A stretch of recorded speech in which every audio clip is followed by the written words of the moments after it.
Oke, bismillahirrahmanirrahim. Assalamualaikum warahmatullahi wabarakatuh.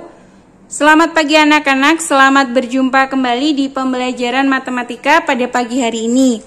Oke, Ustazah berpesan apabila kalian belum mengerjakan tugas, belum mengerjakan ulangan, amal sulit segera dikerjakan. Oke, untuk pagi hari ini kita akan mempelajari tentang peluang.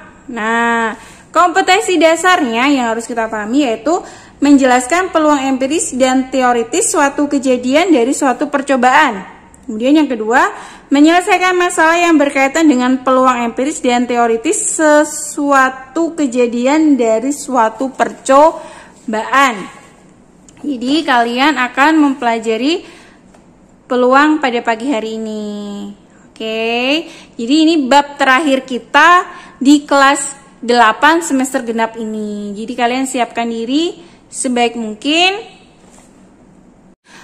Oke, sebelumnya persiapkan diri kalian. Jangan lupa berdoa, sediakan buku tulis, buku catatan, dan buku pendamping. Boleh pakai buku pendamping dari sekolah, boleh pakai buku pendamping yang lain, asalkan berkaitan dengan pembelajaran pada pagi hari ini. Oke, semoga pembelajaran kita pada pagi hari ini dapat diberi kemudahan, kelancaran, dan kebarokahan. Oke, dan Ustazah ingatkan juga bagi yang belum mengikuti ulangan dan yang belum mengumpulkan tugas, amal sulit segera mengerjakan ulangan dan mengumpulkan tugas.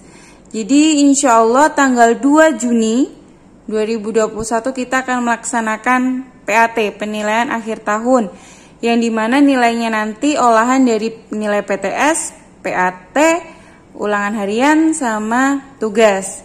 Jadi semisal kalian masih punya tugas atau belum mengerjakan ulangan mata pelajaran yang lain, segera hubungi guru mapel kalian masing-masing. Segera temui ustadz ustazah kalian. Begitu nggih? Dan untuk matematika sendiri, karena nanti kita akan menjumpai tanggal merah, yaitu Hari Raya Waisak sama dipotong Hari Raya Idul Fitri, insya Allah pertemuan kita akan berkurang gitu kan. Jadi kalian bisa memperkirakan berapa waktu sisa kita untuk menuju PAT kayak gitu.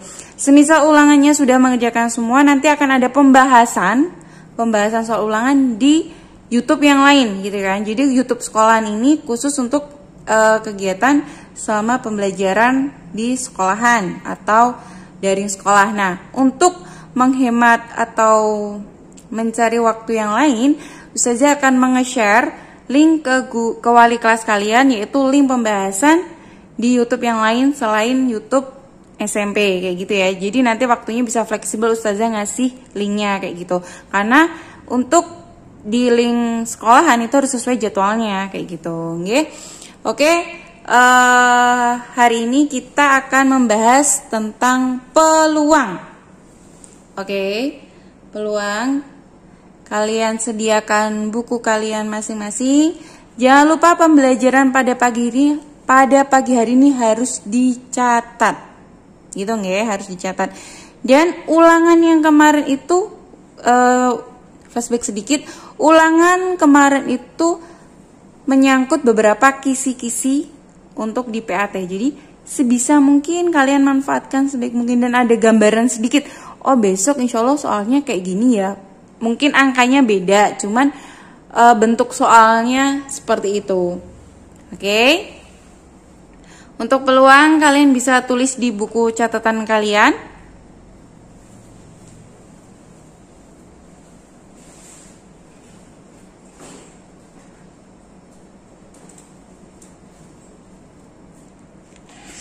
Oke. Untuk peluang hari ini kita akan membahas tentang ruang sampel, titik sampel, dan kejadian. Kayak gitu.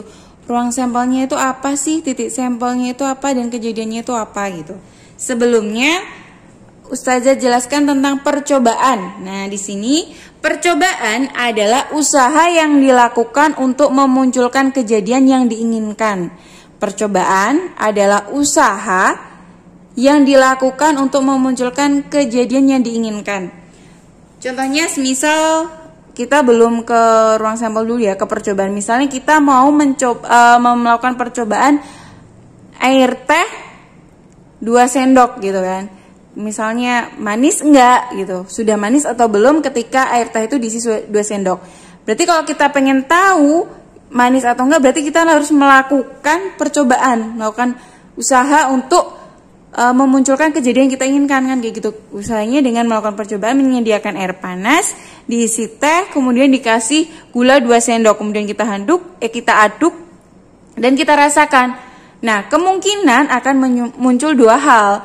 Kalau misalnya tidak manis, berarti manis kayak gitu. Jadi, percobaan adalah usaha yang dilakukan untuk memunculkan kejadian yang diinginkan. Nah, berikutnya ruang sampel. Ruang sampel adalah himpunan semua kejadian yang mungkin diperoleh dari suatu percobaan. Ruang sampel adalah himpunan semua kejadian yang mungkin diperoleh dari suatu percobaan. Nah, contohnya yang Ustazah bilang tadi, teh, segelas teh, kemudian dikasih 2 sendok, berarti apa? Kejadiannya apa? Kalau enggak manis berarti pahit gitu ya. Kalau misalnya tidak manis berarti manis kayak gitu. Berarti memunculkan 2 kemungkinan. Nah, itu namanya ruang sampel gitu. Banyak anggota ruang sampel ditulis NS, N dalam kurung S. Nah, sekarang example. Misalkan pada percobaan pelemparan koin, uang koin. Di sini saja misalkan uang 500-an, koin 500-an, ada 2 bagian yaitu gambar sama angka, gambar Garuda sama angka. Berarti ruang sampelnya adalah NS sama dengan kurung buka kurawal A, G, kemudian kurung tutup. AG di sini itu A itu sebagai angka, G-nya sebagai bagian gambar. Berarti NS-nya sama dengan 2, berarti memiliki 2 bagian. Sekarang semisal 2 buah koin dilempar sekali. Nah, berarti ruang sampelnya apa kalau 2 buah koin dilempar sekali? Sudah dicoba? Kalian coba dulu. Oke. Semisal dalam menentukan ruang sampel itu ada 3 cara. Yang ini nanti di belakang Ustazah bahas. Di sini Ustazah akan membahas atau mencontohkan memakai diagram pohon gitu ya. 2 buah koin dilempar sekali, menentukan ruang sampelnya menggunakan diagram pohon. Bukan diagram batang ya. Kalau diagram batang materi kita yang kemarin, kalau yang ini namanya diagram pohon. Bentuknya seperti ini. Di sini angka, di sini gambar. Ini berarti 1 koin. Karena dia 2 koin, berarti di sini angka lagi, di sini gambar, kemudian di sini angka, di sini gambar. Nah, bentuknya seperti itu. Berarti ruang sampelnya berapa? Di sini NS, ingat ruang sampel tuh N dalam kurung S sama dengan kurung buka kurawal, gitu ya. Nah, kalian bisa lihat di sini. Di sini A, jadi ke sini ya. Berarti kita tulis A, koma. Ini A terus ini ke sini. AG. Kemudian ini ke sini GA. Kemudian ini ke sini GG. Oke, maksudnya angka-angka ketika kita lempar bisa jadi yang muncul tuh angka sama angka. Dilempar lagi bisa munculnya angka sama gambar. Dilempar lagi mungkin yang di sini jadi gambar, di sini jadi angka kayak gitu. Dilempar lagi bisa menjadi sini gambar, sini juga gambar kayak gitu. Ada berapa ruang sampelnya? 1, 2, 3, 4. Ada 4. Nah, begitu caranya. Kelihatan nggak? Ada 4. Kalian bisa tulis dulu di buku catatan kalian. Oke, kalau 1 buah koin itu ruang sampelnya ada 2. kalau 2 buah koin dilempar sekali, itu ruang sampelnya ada 4. Kayak gitu. Nah, kemudian semisal 3 buah koin dilempar sekali. Oke. Sekarang kalau misalnya 3 buah koin dilempar sekali.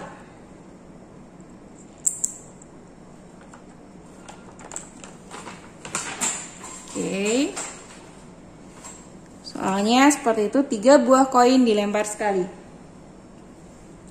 Kita pakai cara diagram pohon lagi. Nah, ingat kalau 2 buah koin seperti ini, kita buat lagi. Di sini berarti angka gambar. Ini untuk 1 buah koin.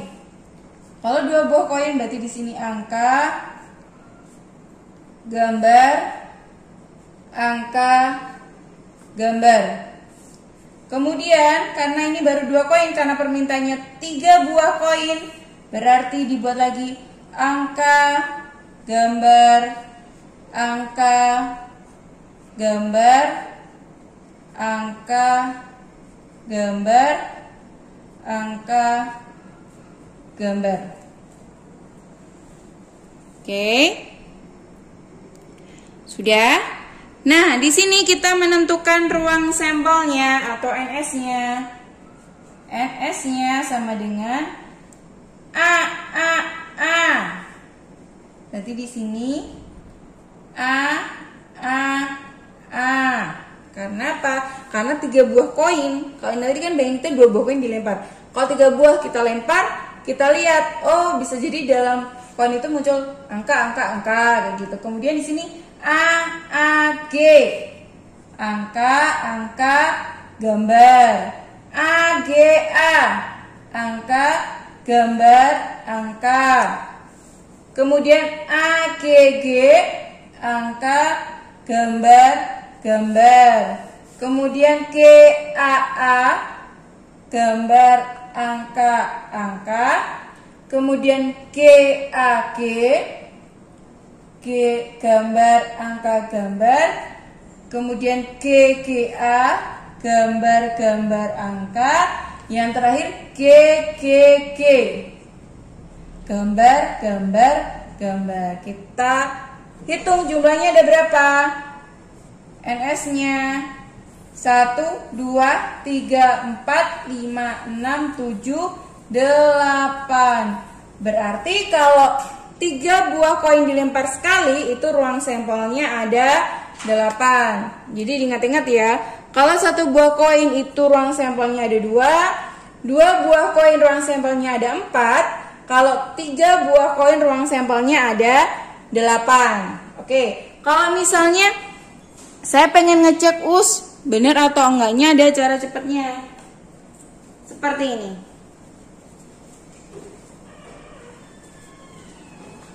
Ini udah ditulis ya, jangan lupa ditulis.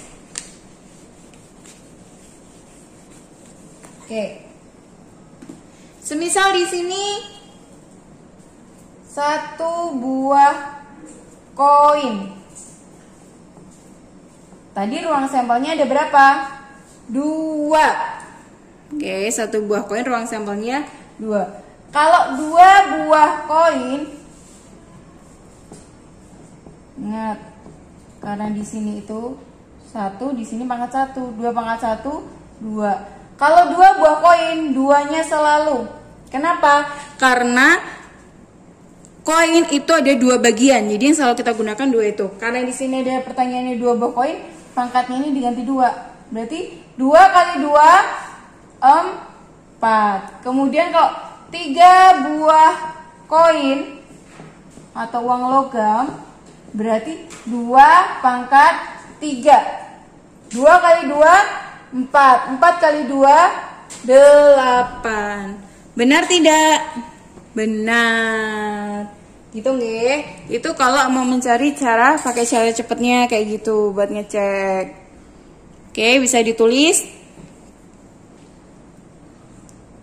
Oke, sudah bisa lanjut.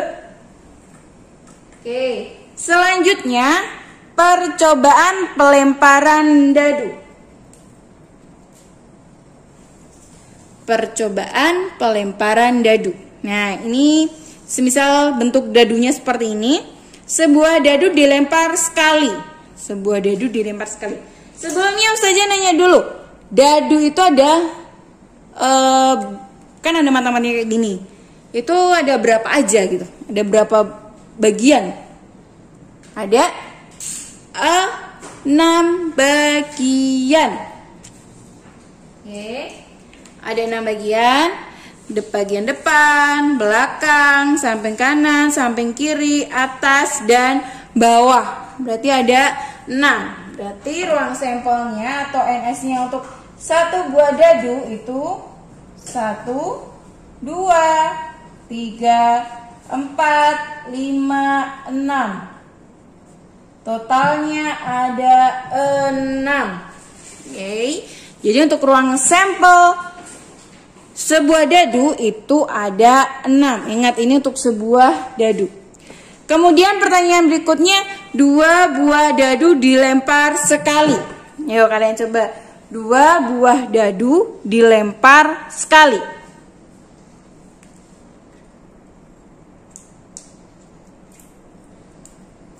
Sudah? Oke, kita bahas ya. Kalau ini tadi 1 buah dadu, sekarang 2 buah dadu, caranya gimana ya? Oke.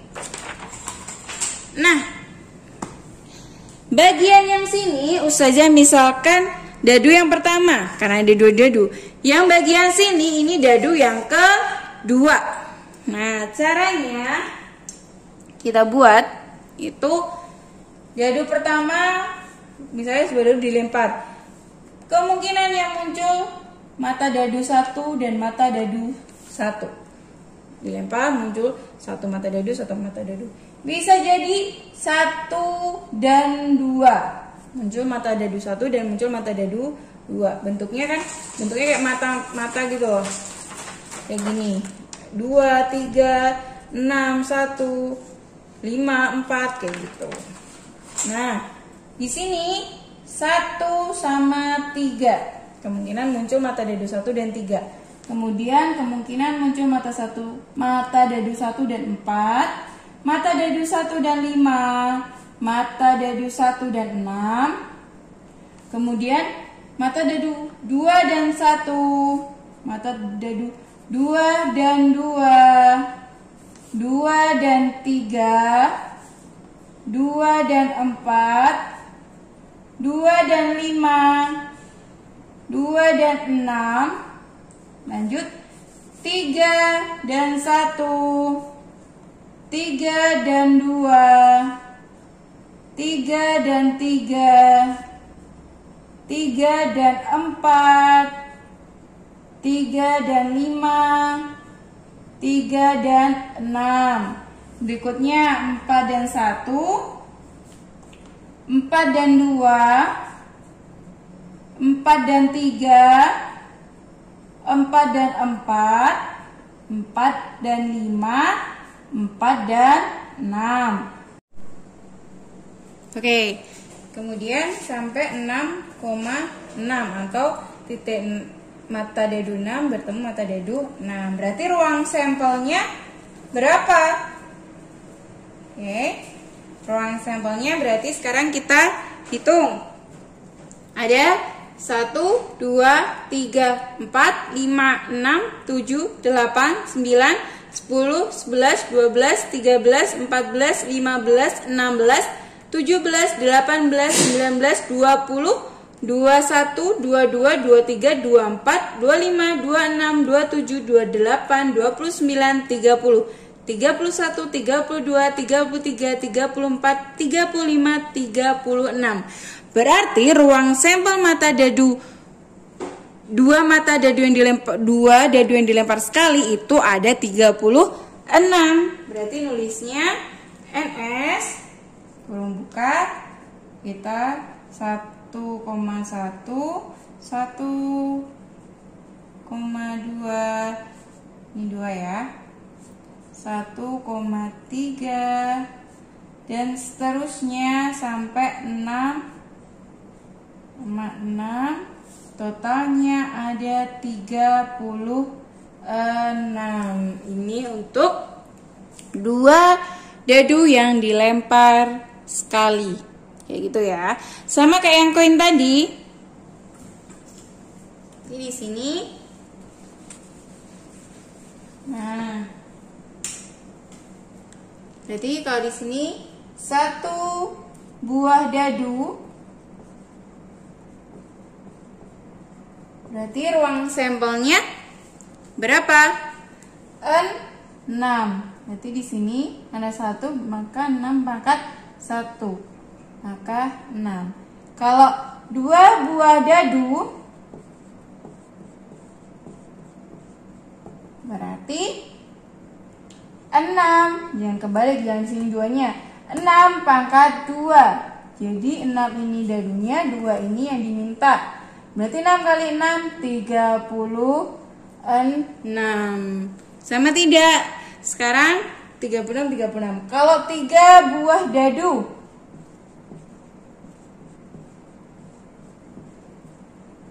berapa ruang sampelnya? Kalian coba. Berapa di sini? 3 buah dadu ruang sampelnya ada. Kalian coba. Berarti di sini 6 tetap. Kemudian 3 buah dadunya di atas. Berapa hasilnya? Berarti 6 kali 6 kali 6. Berarti jumlahnya 216. Semisal 3 buah dadu. Bisa kalian tulis dulu. Oke. Sudah? Lanjut.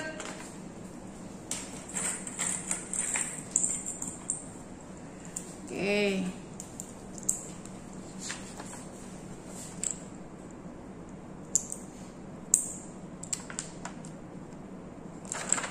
Nah, seperti yang tadi Ustazah bilang, untuk menentukan ruang sampelnya. Nah, kalau yang contoh uang koin tadi itu namanya Ustazah pakai contoh diagram pohon. Tapi kalau 2 buah dadu tadi itu Ustazah pakai tabel. Nah, jadi untuk menentukan ruang sampel itu bisa membuat dengan tabel, bisa pakai tabel, kemudian bisa pakai diagram pohon. Nah, selain itu ada juga dengan mengurutkan data. Kalian juga bisa menentukan hasilnya dengan menggunakan pengurutan data. Nah, untuk membuat diagram, sebelum diagram pohon kita pakai tabel dulu. Contoh soalnya percobaan pelemparan 2 buah koin. Ayo, tadi Ustazah contohkan pakai diagram pohon. Nah, sekarang kalian buatnya pakai buat tabel untuk menentukan pelemparan 2 buah koin. Kira-kira hasilnya gimana? Bisa tidak?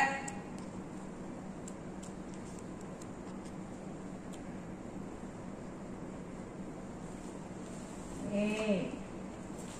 Caranya di sini misalnya angka gambar, karena di dalam koin itu angka sama gambar bagiannya. Di sini juga angka gambar. Kemudian di sini angka ketemu angka, terus angka gambar. Kemudian di sini gambar angka, kemudian di sini gambar. Nah, ini membuat tabelnya. Berarti NS-nya sama nggak hasilnya 4? Di sini angka gambar angka, gambar. Jumlahnya ada 1, 2, 3, 4. NS-nya ada 4. Kalau menggunakan diagram pohon sama kayak yang tadi ya. Kalian coba sendiri, masih ingat nggak? Jadi di sini angka gambar. Ini baru 1 koin. Karena 2 koin, berarti di sini angka gambar. Kemudian angka gambar. Nah, ini baru 2 koin. Berarti NS-nya angka-angka, kemudian angka gambar, gambar angka, lalu gambar dan gambar. Sama ya, NS-nya jumlahnya juga 4. Bisa ditulis dulu. Oke.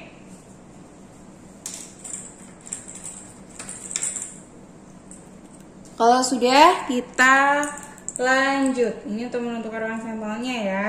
Bisa mendaftar, mengurutkan datanya dengan berdasarkan datanya itu bisa. Oke. Berikutnya titik sampel.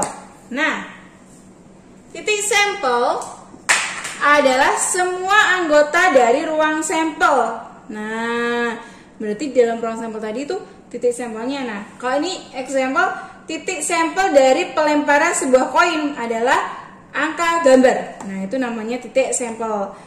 Yang B, titik sampel dari pelemparan sebuah dadu. Itu mata dadu 1, 2, 3, 4, 5, 6. Jadi semua anggota yang ada di dalamnya ruang sampel itu namanya titik sampel. Kayak gitu. Berikutnya yang 4 yaitu kejadian. Atau kita simbolkan K atau disimbolkan A juga bisa. Kejadian adalah himpunan bagian dari ruang sampel. Banyak anggota suatu kejadian ditulis dengan N dalam kurung K atau N dalam kurung A. Contohnya, percobaan melempar sebuah dadu sekali, terdapat berapa kejadian muncul mata dadu ganjil. Oke. Jadi di sini kita tulis dulu NS-nya sebelum kita ke NK tanahnya. NS-nya atau semua atau ruang sampelnya, percobaan melempar sebuah dadu. Sebuah dadu tadi ruang sampelnya adalah 1, 2, 3, 4, 5, 6. Jumlahnya ada 6. Nah, kemudian terdapat berapa kejadian muncul mata dadu ganjil? Di sini kita tulis NK. Kejadiannya. Oke. Pertanyaannya, muncul mata dadu ganjil.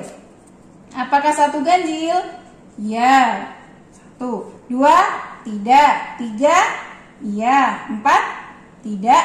5, ya. Berarti totalnya 6 ya enggak? Enggak, ada 1, 2, 3. Berarti terdapat 3 kejadian muncul mata dadu ganjil. Nah, contohnya seperti itu. Bisa kalian tulis dulu.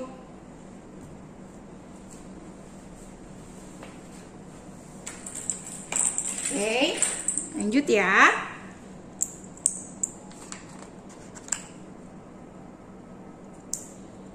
Sekarang peluang suatu kejadian atau PK. Peluang kejadian atau PA gitu. Kalau kalian pakainya A berarti di sini PA. Karena kalau kita pakainya K berarti di sini P dalam kurung K. Oke. Peluang suatu kejadian atau PK atau P dalam kurung A. Peluang suatu kejadian K atau P dalam kurung K dirumuskan dengan P dalam kurung K sama dengan NK per NS. Kalau misalnya kalian pakai A, berarti PA sama dengan NA per NS. Kalian nggak usah bingung. Keterangannya PK di sini yaitu peluang kejadian dari K. NK adalah banyak anggota kejadiannya kayak tadi, mencarinya kayak tadi. NS banyak anggota ruang sampel yang pertama tadi kita cari. Nah, ini rumusnya bisa kalian tulis biar lebih paham. Kita langsung ke contoh soalnya.